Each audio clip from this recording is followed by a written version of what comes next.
Hey, designers, let's apply blur mirror effect in Photoshop. Open the image. Unlock it. Make a duplicate of this layer by either pressing Ctrl J or right-click and select Duplicate Layer. OK. Go to Filter, Blur, Gaussian Blur. Make the radius 40.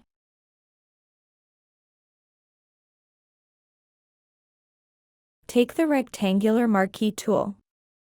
Make a square or rectangle here.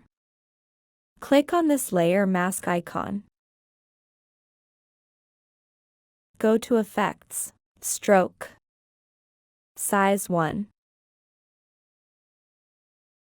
Color White. Make the blending options overlay. OK. Now take the Move tool. Unlink the layer. And you're done.